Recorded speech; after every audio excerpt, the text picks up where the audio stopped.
Hi guys, welcome to today's video. Very exciting one for you today. We are going to be heading over to the Deadly Dozen hybrid fitness competition in the morning to take part in the Birmingham event that is being held at the Alexander Stadium. Now, lots to talk about in this video with regards to the event and my sort of participation. I always like to spin a little bit of a story about how I've got to the start line and my life leading up to the race and why my race is going to be the way it is. First of all, let's talk about the event. This is being held at the Alexander Stadium, as I said, and there's one critical difference about this track, say, over all of the other events that I've taken part in. The track is blue. Blue, yeah, like full-on Smurf athletics. But aside from the colour of the track, it is a world-class athletics venue and it is absolutely amazing to look at. Even just seeing it on Google Earth over here, it looks amazing. So very pumped to be in that venue. Now, there will be people that have not yet had an introduction to the Deadly Dozen that might be watching this video. So I will answer the question straight away. What is the Deadly Dozen? So the Deadly Dozen is a hybrid fitness competition that runs to the run, work, run format. This simply means you do a run and then you do an exercise. You repeat this sequence 12 times. The exercises, the 12 exercises, alternate between distance-based and rep-based exercises, and they alternate all the way through to the end. The running components are done on a 400-meter athletics track, a standard-sized athletics track. And the weights that you use in the exercises are all very common. So it's a plate weight, a dumbbell, or a kettlebell, even a couple of body weight exercises thrown in just for fun. And the idea is that you go through this as fast as you can and set a time at the end. It can be done as a solo, or it can be done as a duo, or it can be done as a relay. And there's various different combinations of men and women that can sign up to those divisions. It's as simple as that, really. So my plans for tomorrow will be to throw everybody in the car, head over to Birmingham, which is just an hour to the west of here, to meet up with all of my wonderful Deadly Dozen friends, support them in their relative races, and then get on with my own.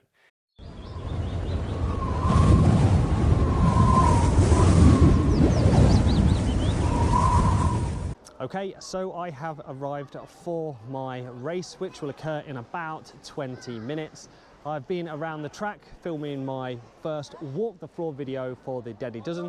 If you haven't seen that video yet, give the channel a subscribe to see how a Deadly Dozen haul works and an explanation into each of the exercise stations. I will be heading off, like I said, in about 20 minutes. I need to get sort of my pre-race stuff done now, get into my race clobber, my race shoes, have a little bit of electrolytes to drink, have my last nervous wee, and hope that I can survive today. Right. Okay guys, this is the part of the video where we take a little look at my race day footage. Now don't worry, this isn't my entire race, nor have I added a load of banging beats to some random guy running around in circles. Rather, I'm going to break it down. I'm going to show you the highlights and the lowlights, and there are equal amounts of both. Like I said at the beginning, I went into this race quite compromised, so there was plenty of struggle to be had. So we're going to start this video by taking you to the start line and go through all of the exercises. I'm going to show you how I handled each of the stations for good or for bad, all the way through to the finish, and then I'll summarise how it all went at the end. So this Deadly Dozen starts like all Deadly Dozens do, with the wave that's about to set off congregating just outside of the start line. Now the start line is offset from the main running track. It's on the 100 meters start line and you're looking all the way down the 100 meters track. The guy at the start line, he will give you a little briefing. He will tell you about what is ahead of you, roughly that you must go around the run, go into the respective stations, crossing over the green mats at any point to class as an in and an out. And he gives you just the basic lowdown. Everything else past this point is in the hands of the referees and the officials out on the course. So I sort of stood there. I'm ready to start my watch. I'm lining up with a bunch of men and women. These waves go off in sort of mixed sex groups, so there's no men's wave or women's wave. You always go off in a mixed bag of people, which I think is really good. Then the guy will give you a 3, 2, 1 and send you off down the 100 meters track, and it's on you then to filter over to the left to the running line, the inside line on the running track. The general rule is that if you are going a little bit slower, that you step out into lane 2 and allow the faster runners to take the racing line on lane 1, and then you do your 400 meters. Now, I knew that I'm pretty prone to going off quite quickly at this type of thing, so I was deliberately trying to hold back. Having said that, my holding back pace was still faster than the other people in my wave, but I was very aware that there was a couple of fast ladies right on my heels keeping pace with me step for step. So we come around that first 400 meters into exercise station 1, which is the farmer's carry. So exercise station 1 is the farmer's carry, 240 meters, 24 kilo kettlebells in each hand. It is a 30 meter out and back, and we have to do 4 of those, 8 in total. Now, the very first thing you'll notice when you enter this and you pick up your weights and you move in is that it's on grass. If you've done other hybrid fitness competitions like High Rocks, it's done on a solid floor. Suddenly you're on uneven grass, and you just have to be a little bit careful of your footing, certainly when doing the U-turns at either end. Now, as I entered this station, I was at the front of my wave, but I was very quickly challenged for that position by 2 of the very fast ladies that were pursuing me around that first run. I could see them gaining on me, catching me up and overtaking me. Added that nice little layer of competition. It kept my tempo up, and I was able to keep level with them for the best part on that exercise station. I did it in one move. There was no putting them down. You can put them down, but I didn't need to. And I was out onto the next run with relatively fresh legs. So out onto run 2, and I'm sandwiched between these 2 fast ladies that were just burning hot on the farmer's carry. So into exercise station number 2, it's the deadlifts. So the deadlifts are simply a kettlebell deadlift done with a 32 kilo kettlebell, and it's 60 reps. Now, this one really is something of a sprint. It is not a huge range of motion exercise. All you need to do is hinge 60 times with this kettlebell. Now, because the kettlebell is quite a bit higher than, say, a dumbbell, you haven't necessarily got to go as low as what a barbell or a set of dumbbells would be. And it is simply about touching the kettlebell on the ground and standing up as fast as you can. Now, from memory, I believe I did this in one move. I might have paused very briefly at 40 and then did the last 20 quite quickly, but essentially burning through these ones felt quite comfortable, and I was able to get back out on the running track again without too much compromise to my legs. So run 3 into exercise station 3, we are on the lunges. So this is a 60 meter, simply a 30 meter out and a 30 meter back, carrying 2 12.5 kilogram dumbbells. Now, the only sort of movement standards really attributed to this one is that your knee must touch the ground, alternate legs, and stand up at the top of each rep so your hips are fully extended. A standard lunge as we know it in just about all hybrid fitness events. Now, this is the one where the lactic acid starts to build up in your legs quite quickly. And I started off with a 2-step, so feet together, 1-step lunge, feet together, 1-step lunge, feet together, 1-step lunge, rather than striding through the lunges like that. If I set off doing the lunges like that, then what's going to happen is the lactic acid in my legs is going to build up so quickly that I'm going to have to stop. Now, I can't remember off the top of my head if I did stop or if I was able to manage that pace all the way through. I think that's what happened. I might have slowed down a little bit, but essentially I kept going because the 2-step prevents that build up of the lactic acid to the point where you end up blowing out and stopping. Again, I exited this station with the 2 fast ladies, and the 3 of us kind of drifted around this 400 meters into the next exercise station. Exercise station number 4, it's the snatch. This is essentially a ground to overhead exercise. It's alternate arms, so it's 30 on the left and 30 on the right, and you just swap hands on the downward part of the movement. Touch the ground, lock out at the top, touch the ground, swap hands, etc. Now, this was 60 reps, so like I said, 30 more, and I think I cruised through these ones relatively steady. As long as you maintain a relatively decent pace, these ones don't blow you out completely. I find these ones comfortable, getting into a nice rhythm and just grinding it out to the end. Now, this is predominantly an overhead exercise. It's full body really, but there is that overhead element, and it doesn't necessarily gas your legs. I remember coming out of this one thinking, yeah, I feel okay. My runs are okay still. Everything is going to plan. Exercise station number 5, it's everybody's favourite, the burpee broad jumps. Now, this is simply a 30 metres out and 30 metres back doing burpees. Sounds simple, right? It's actually one of the more excruciating exercises. It is absolutely brutal. Now you can do these in a number of different ways, but essentially the movement standards are that you must touch your chest on the ground, you must jump with both feet together, and you must only put your hands just in front of your feet, right? They're the basic movement standards. You could get a little bit more scientific about it, but that's basically it. So as you jump, you sort of fall down, back down into the next rep over and over and over again. Now, when it is quite sunny out, you can feel the warmth, and already now the sweat is starting to drip from my face. These really do gas me, and the more dynamic I try to make them, the more it gasses me. So essentially how I do these, from the very first rep, I do the knee up burpee, or the old man burpee. This is an epiphany I had a few hyroxes ago, that I realized that by doing it slightly slower overall, it made me faster through the entire exercise station. Essentially, I wouldn't need to stop and rest due to blowing up or running out of oxygen. So that's essentially what I did at this one. Knee up, to parallel feet, jump down into the next rep. Although it doesn't look very sexy, it doesn't look very quick, it does get me through these struggling stations faster. So exercise station number 6, it is the goblet squat. So we have 60 reps for the men. For me, it was a 16 kilo kettlebell. Most people will hold the kettlebell upside down by the sort of round end, and it's about breaking parallel with your legs on the squat and then standing up straight. Now, I actually dislike this one quite a lot, and that's because this exercise, specifically this exercise, can blow your legs up really, really badly. The lactic acid builds up very quickly, certainly if you're pumping through these very quickly.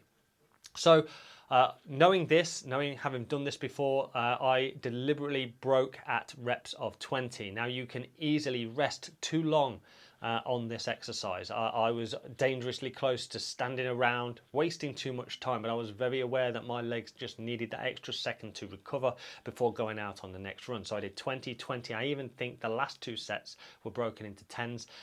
This again was to preserve my legs for the up and coming run and everything therefore after. Exercise station number 7, it is the weight plate front carry. So essentially we have a 25 kilo plate weight that we must carry across our chest. It can't go above our head or below our hips. You can hold it, or you can hold it out in front of you, but you've just got the distance to cover with it then. So it's 240 meters, much like the farmer's carry. We've got 8 lengths of the 30 meters out, and this one is a bit grueling. You just kind of have to switch your brain off and get through it as fast as you can. It's not particularly taxing, but you will find that the fatigue in your arms is probably the thing that starts to go first, and you need to put it down a second, readjust your grip and go again. You'll generally find that you can get through at least half of this before you start to fatigue, and then it comes down to braking as and when you need to. This one isn't particularly taxing on your legs, but it does feel like a predominantly upper body move, and that's where you start to fatigue the most. But what's important about this one isn't necessarily right there and then on the front carry, but what comes after it. Exercise station number 8, it is the dumbbell push press. 12.5 kilos per hand, 60 reps to do. Now this one is a bit of a challenge, and you will find a lot of people will struggle at this point, certainly if you are trying to go unbroken. Now, there's a few different ways you can do this. You can either strict press it, so no movement with the exception of your arms. You can push press it, which is where you use your legs to assist, a little bounce as you push up. And then the drop press. Now this is something you see a lot of people, certainly the faster guys, doing this. It's where they drop their bodies as they do it. And the weights actually go slightly forward. So they're not going straight up. Now the rules are that you just must lock out your arms and be stood up straight, right? That's a rep. So it generally looks a little bit like this. It looks a bit silly, and some people might criticize it, but a drop press, a push press and a strict press are your 3 options for this exercise. Now going into this, I did the drop press as best I could, and I did, I think, about 40 before I needed to break, and I think I other than got through the second half of it not too bad. I think I might have broke that just before the end, just to get over the line. The lady, I do remember the lady shouting in my face how well I was doing. That's just highlighting the brilliance of the referees and the importance of that support they provide actually on race day. So yeah, thank you to you. Exercise station number 9, and it is the bear crawls. Now the bear crawls are arguably the worst exercise on this entire field of exercises. I'd say this is the bottom or the top of whichever chart is ranking them by awfulness. So the bear crawls is simply walking on your hands and feet. You're not allowed to put your knees down. You have 120 meters to do, which is out and back twice. Now, after you've done an out and back once, the thought of doing it again is hideous. And there's lots of mechanics involved. Being able to see where you're going, like moving your neck. Some people crab slightly sideways. Some people canter a little bit. Some people run like they are a wild gazelle. But I am absolutely awful at this. And as I said at the beginning, I've been suffering with some abdominal pain, and this particular exercise was quite triggering for that. So as I was going through this motion, I had to take more stops, more breaks than I would have liked. I would have liked to have just had my breaks at either end, if anywhere, but no, I was finding myself having to stop because I was sort of whimpering along holding my poorly bit. So this is awful. I wouldn't wish it on my worst enemy, but if you sign up to Deadly Dozen, you're definitely going to have to do it. So yeah, brace yourselves. Exercise station number 10, it is the weight plate clean and press. Now this is your straight up ground to overhead, holding a 15 kilo plate weight. It's as simple as 60 reps of that exact motion and repeat 60 times. Now I generally don't mind this exercise, I just feel it takes quite a long time. It's hard to do quickly. I broke very briefly at 40 and then did the last 20 before being out. There was no drama on this one whatsoever. Exercise station number 11, it is the weight plate overhead carry. Now this is a peculiar exercise. You don't generally see people doing things like this in the gym unless they're training for something like the Deadly Dozen. So we've got 180 meters to do, which is 3 out and backs on the course, and we've got a 15 kilo plate weight to hold aloft our head. Now you don't necessarily need to lock out for this particular exercise. It just needs to be above your head but not touching your head. And as long as you are moving backwards and forwards, you are progressing through the station. If you need to put it down, and most people will, you just pop it down on the floor. I recommend just putting it on its end and holding it up so you don't have to bend all the way down to pick it up again. It's about just getting that little bit of blood back into your arms before throwing them above your head, and that's what most people will struggle with, that feeling that the blood's rushing out of their hands and they're losing that strength. Now, this is the penultimate exercise, and as you leave, you are going out into run 12 ahead of the last exercise. So exercise station number 12, it's the devil's press. Now the devil's press is arguably one of the worst static based exercises that you can do. When they were coming up with the Deadly Dozen formula, they probably looked at it and went, could we make people do 60 reps of this? And someone said no. Thankfully, someone said no. So luckily for us, there's only 20 reps of this, but that still represents quite a lot of effort and quite a lot of time. So 20 reps, it's quite a complex move from being in the prone position to being in outstretched stood up position holding dumbbells. So we've got 20 of these to do, 10 kilos per hand to do it in, and by this point you are so gassed, so tired that you are just essentially squeezing the last bit of energy out of the sponge. But you grizzle through them, and every single time the guy in front of you, the referee, counts another one up, you're closer to that 20. As you pass 10, it feels a little bit closer, and last 5 you speed up because you know it's right there for the taking. As soon as that last one hits the sky, you can drop the dumbbells and plow straight through that finish line. So let's talk a little bit about the event at the Alexander Stadium. Now, I found this event to be arguably the hands down the best event that I've seen from Deadly Dozen in terms of how it looked, how it was presented, how it was run. The weather conditions were spot on. They weren't too hot, they weren't peeing it down with rain, it weren't too cold. Everyone was representing. I was seeing Jason, the man himself. He was, he was everywhere. He was helping each of the relative marshals, even though he'd done the event in the first wave. He spent the entire day there holding everything together. The venue itself looks spectacular. The Alexander Stadium is a Commonwealth level of facility, and it just looks it and feels it when you're in there. I think this is what I want to see more from the Deadly Dozen, but being in that kind of gladiatorial arena, it really adds a gravitas to the occasion.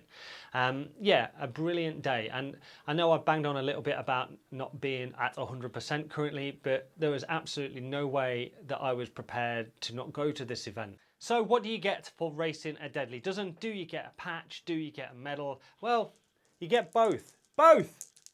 Not many places do this. You won't find this at anywhere else, I don't think, where you get an actual medal and an actual patch. I want to say a massive thank you to everybody at the Deadly Dozen, all the people from all the relative teams, the media team, Jason and his head judges, all of the referees, all of the people that manned all of the stations, all of the people that create the websites. I want to say thank you, you guys. You are continuing to improve a already fantastic event, and I'm very excited to see where this event goes to in the long term. If you guys are interested, if what I've shown you is of interest to you, please go check out the Deadly Dozen website or the Deadly Dozen socials on Instagram and Facebook, all of that stuff. There is loads of resources out there for you. On this channel have already created 6 or 7 Deadly Dozen videos, everything from the Deadly Fitness test to various simulations to my race day footage, as well as the Walk the Floor video, which was the last video that I uploaded. All on my channel, go check them out. There's lots of information just packed into those videos that will answer a lot of your questions. If in any doubt, if you're on the fence, my advice to you is simply to go and book it. Now remember, these competitions are getting increasingly more popular, so do not hang about. The tickets won't be around forever. Find out when they go on sale and buy one. It will give you a fantastic target to aim for, and it will only add and improve to your fitness overall. So if you've got any questions about this event or the Deadly Dozen in general, drop them down in the comments below. I endeavour to answer as many comments as I can. Before you go, just hit subscribe. It doesn't cost you anything. It's super free and helps me feel good about myself when I see my numbers going up. Thank you very much. Right, see you in my next video soon. Mart out.